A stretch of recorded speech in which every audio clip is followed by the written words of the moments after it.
आज हम कहाँ जा रहे हैं? आज हम जा रहे हैं नाव जी। ये हमारे पंडित जी हैं। बिहारी लाल की जय।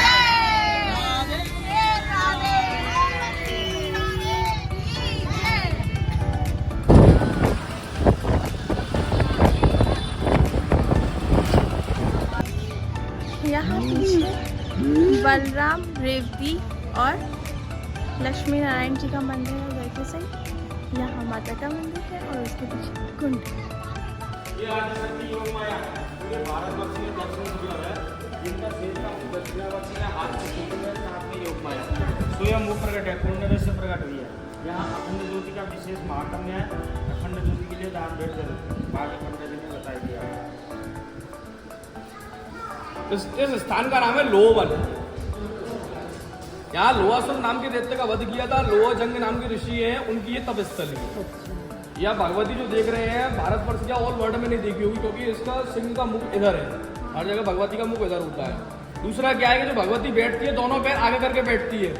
इसमें घोड़े की तरह बैठी है भगवती, एक पैर उधर है एक पैर इधर है। एक में शिवलिंग है, एक में खड़ा है, एक में त्रिशूल है और एक में वो डमरू है।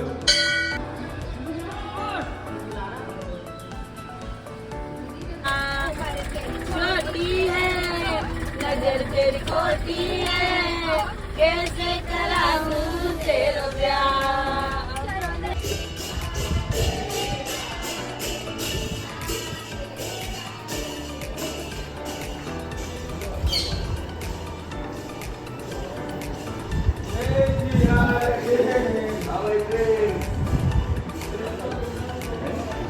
नाम है वो है पार आप ही राघव का पार अब पहले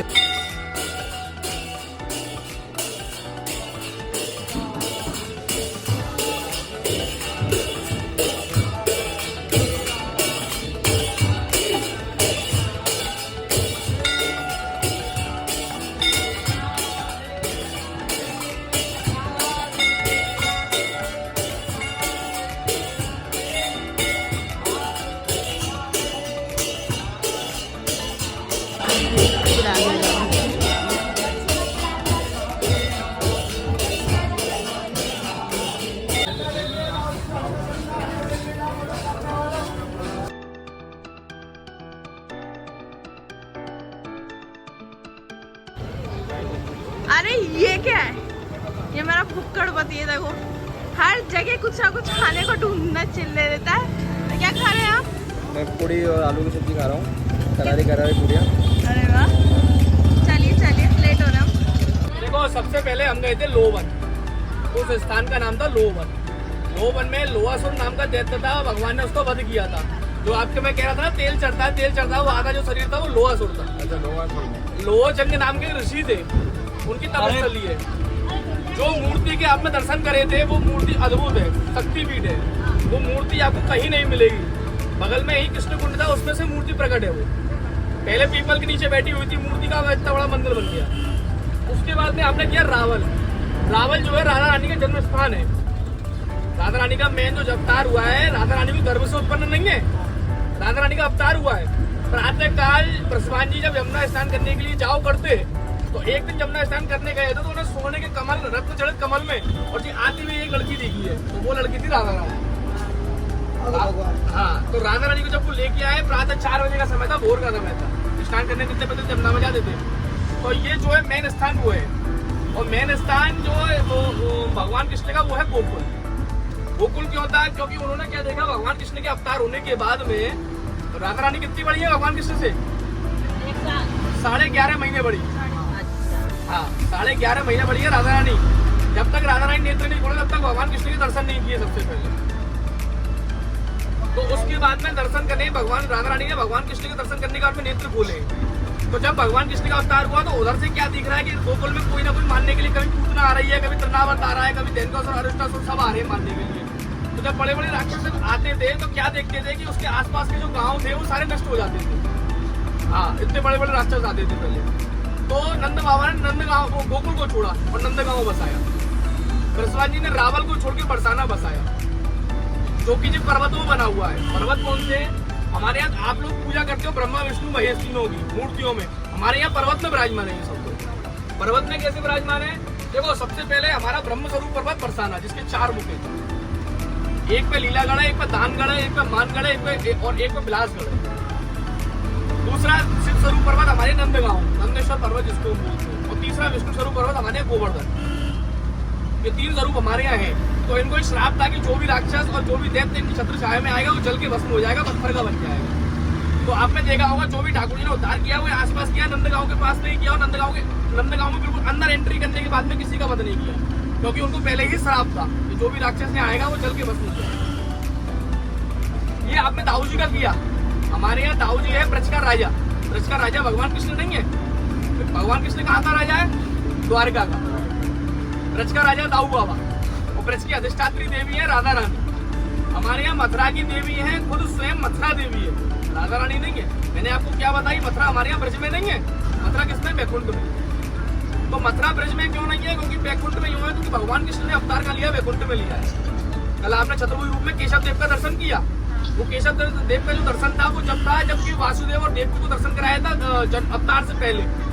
चतुर्भुज रूप में दर्शन दिया था जेल में कि मैं ही तुम्हारे यहाँ अवतार लूंगा, तो वो वही दर्शन था केशव देव का, चतुर्भुज रूप में छोटे रूप में। उसके बाद में रूप में दर्शन देने के बाद में हमारे यहाँ ब्रज में 4 देव हैं, 4 में से 3 चले गए, 1 रह गए। गोविंद देव कहाँ गए? जयपुर।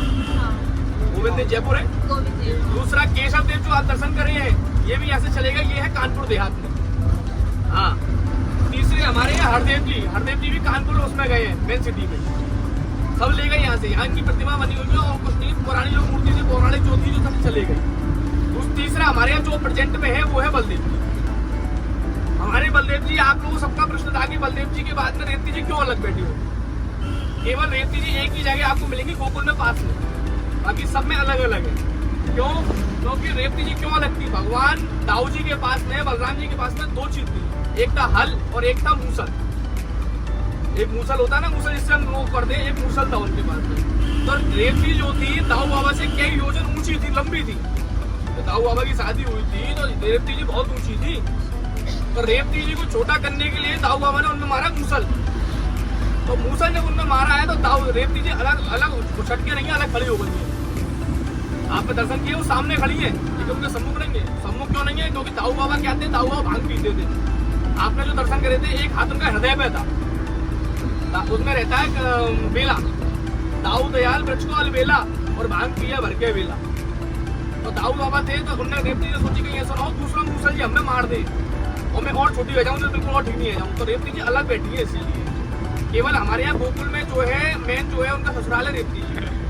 भाई गोकुल के थे ना नंद बाबा और वो, तो मेन जो है उधर पास में जोड़े से दर्शन है पुराने, सारा श्रृंगार स्वर्ण का है उनका। तो मेन आप दर्शन करोगे गोकुल में नंद महल के, एक अलग है। एक और नंद चौक में ही है दाऊ जी का दर्शन, जन्म स्थान जहाँ, उसके भी दर्शन आप लोग करोगे। दूसरा उसके बाद में ये ब्रज है। देखो ठाकुर जी ने इंद्र की पूजा बंद कराई है, तो किसको पूजवाया है?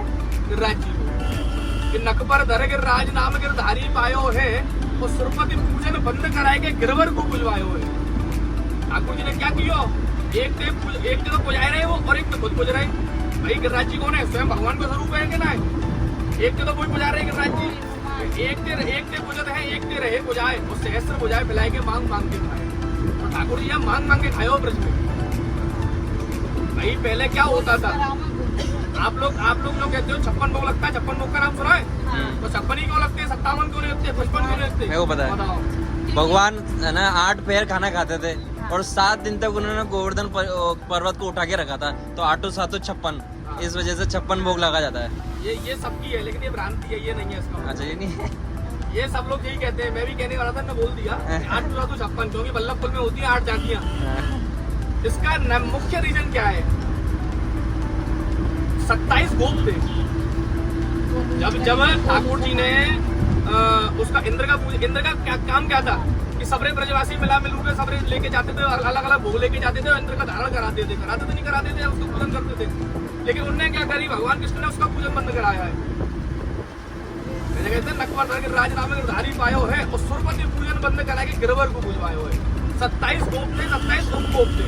यानी कि जैसे हमारे यहाँ होता सबसे बड़ा मुख्यमंत्री, उसके नीचे मंत्री, उसके नीचे और मंत्री, ऐसे 27 गोप थे, 27 उपगोप थे। तो 27 दूनी 56 कितने हो गए 54, 27 और 27 54। 54। एक नंद बाबा और एक ब्रसवान जी, कितने हो गए टोटल 56। इन लोगों का काम था कि अपने अपने घर से अलग अलग व्यंजन बना के और गिरिराज जी को धारण कराना, वो होता है 56 भोग। देखो हर चीज की महिमा है। हाँ। हमारे यहाँ ब्रज में जो जो गांव आपको दिखेंगे सब गांव जो है ना उनकी खुद के स्वयं अपनी लीला के नाम पे रखेंगे। अभी आप दाऊ जी करके आए, इस गांव का नाम भी दाऊ जी है ये पूरा। गोकुल करोगे, गोकुल नंद बाबा का क्यों है गौकुल, गोकुल नहीं गौकुल। जहाँ गाय थी 9 लाख गाय, 9 लाख गाय थी, तो पूरा 9 लाख गाय में कितना बड़ा गाय हुई लगाओ जी। इस समय हमारे यहाँ ब्रज में जो बड़ी गौशाला है वो रमेश बाबा की है, 70,000 गैया है। बरसाना देखेंगे, हाँ चलेंगे गौशाला के अंदर से दर्शन करेंगे, तो उतरेंगे नहीं, दर्शन कर लेंगे।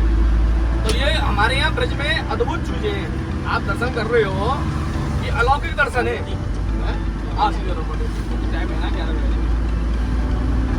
तो ठाकुर जी ने समस्त लीला यही करी है, हमको कहीं जाने की जरूरत ना है। आप लोग 4 धाम जा रहे हो, केदारनाथ जा रहे हो, बद्रीनाथ जा रहे हो, उत्तराखंड के 4 धाम जा रहे हो, यहाँ कुछ नहीं है। भगवान कृष्ण के समय में कितने धाम थे बताओ? भगवान कृष्ण के समय में केवल एक धाम था, जो था रामेश्वरम, जो राम जी ने बताया। द्वारकापुरी किसने बताई? भगवान कृष्ण ने। जगन्नाथपुरी किसने बताई? भगवान कृष्ण ने। बताई नहीं बताई? बद्रीनाथ जो है शंकराचार्य जी ने बताया है। बद्रीनाथ जी भगवान शंकराचार्य ने बताया है। हमारे यहाँ जो आप ब्रज में दर्शन करोगे स्वयंभू दर्शन है। वो स्वयंभू क्यों है? माता यशोदा और नंद बाबा की 80 वर्ष की आयु थी। कितने वर्ष की आयु थी? 80 वर्ष की। तो उनकी कोई संतान नहीं थी। उन्होंने मनौती मांगी, जैसे मनोकामना मांगते ना कोई कि हमारा ये काम हो जाए तो हम ये काम करेंगे, हमारा ये काम हो जाए। उन्होंने मनौती मांगी कि हमारे कोई संतान नहीं है, अगर हमारे कोई संतान होगी तो हम सब तीर्थों का दर्शन करने के लिए जाएंगे। तो सब तीर्थों का दर्शन करने के लिए जाएंगे, तो 80 वर्ष की आयु में भगवान ने अवतार लिया। कितने वर्ष की आयु में? 80 वर्ष की। 85 वर्ष के नंद बाबा यशोदा हुए, 5 वर्ष के लाला हुए। और लाला होने के बाद में उन्होंने क्या बोला कि लाला ये राजपाट तू संभाल, हम तो चले। बोले कहाँ जा रहे हो? बोले हमने मनौती मांगी कि हम 4 धाम की सब तीर्थों की यात्रा करने के लिए जाएंगे। तो वहाँ पे जब ये बात भई तो उन्होंने कही, बोले आप बुजुर्ग हो, बुढ़ापे में कहाँ भटकते डोलोगे? बोले यहाँ बैठो एक जगह और सब तीर्थन को याद करो, मतलब सब तीर्थन को याद करो। जब उन्होंने सब तीर्थन को याद करो तो ठाकुर जी ने योग माया के जरिए सब तीर्थन को यहाँ बुलाया। केदारनाथ, बद्रीनाथ, गंगोत्री, जमुनोत्री, अलकनंदा, बूढ़े बद्री सब है यहाँ। उसके बाद में यहाँ पे सब द्वारका बाद में जब कृष्ण के सबसे पहले जो ब्रज में सारे तीर्थ ये भगवान ने बसाए। द्वारका कब बसाया है? जब मथुरा से एक पर्वत था, मथुरा के पास में पर्वत श्रवण पर्वत, उस पर्वत का नाम था, गर्ग संहिता के अंदर लिखा हुआ है, उस पर्वत का नाम था पर्वत श्रवण पर्वत। उस पे से जब चढ़े थे, जरासंध की जब सेना चढ़ी थी सबने तो अपने आग लगा दी, तो भगवान तो तुरंत द्वारका में कूद गए, उनकी सारी सेना चल गई। उसके बाद में जहाज के जाने के बाद में द्वारका बताई। हाँ, सारी लीला करने के बाद में ही द्वारका बताई। दूसरा सब तीर्थ यहाँ पे आए हैं, लेकिन एक तीर्थ नहीं आया यहाँ पे, पुष्कर नहीं आया। उसको बहुत घमंड लगा मैं सब तीर्थों का राजा हूँ, मैं क्यों जाऊँ? तो भगवान कृष्ण ने योग माया के जरिए विमला देवी नाम की एक देवी को प्रकट किया है। वो पुष्कर का जल लेके कलश में उत्पन्न हुई है। उत्पन्न होने के बाद में उसने वो जल को धरती पर डाला, तो उससे विमल कुंड, बहुत बड़ा कुंड बना हुआ है, विमल कुंड काम बन गया। चलेंगे हम उस कुंड में जो जल डाला है, तो उन्होंने क्या देखा, अब पुष्कर को पता चल गया कि मैं आ गया। तो पुष्कर जब भगवान के पास पहुंचा तो पुष्कर को माफ नहीं किया। 4 महीने हमारे यहाँ ब्रज में बास दिया। जो जनवरी, फरवरी और नवंबर, दिसंबर, जनवरी, फरवरी 4 महीने हमारे यहाँ ब्रज में बास करेगा। जब तक सूर्य दक्षिणायन रहेंगे, उत्तरायण रहेंगे, तब तक हमारे यहाँ रहेंगे। तो दक्षिणायन हो जाएंगे मकर संक्रांति के बाद में, तो अपना आप चले जाएंगे यहाँ पे पुष्कर। दूसरा, हमारे यहाँ पुष्कर को जो मान्यता मिली है, और पुष्कर को मान्यता मिलने के बाद में यहाँ पे उनको घमंड था। फिर उसके बाद में पुष्कर को जब राजा बनाया भगवान ने, तो समस्त तीर्थों को बुलाया है। समस्त तीर्थों पुष्कर राजा था। और गया कौन था? गुरु। गया कौन था? गुरु। हमारे यहाँ गया भी है, यहाँ पे हमको कहीं जाने की जरूरत नहीं, गया भी है हमारे यहाँ बिहार में, पितृ गया कामबन में सब है यहाँ पे।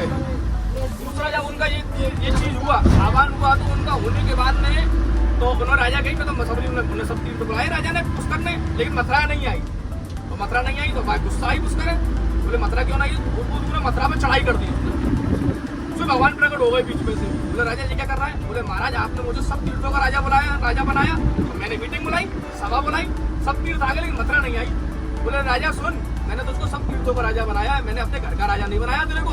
मथुरा मेरी घर है, मथुरा मेरा घर है। मथुरा 3 लोक से न्यारी, मथुरा 3 लोक से भारी, और जहाँ में जन्मे कृष्ण मुरारी। बोल यहाँ कहते हैं कि रमण रेत लोटो नहीं, और पियो ना यमुना पान, और जो नर तू जैसे चाहे वो जैसे भूत समान। तो ठाकुर जी क्या कह रहे हैं कि जमुना को तेरे पान नहीं कियो और रमण रेत में लोटो नहीं, तो तेरा व्यर्थ है सब कुछ।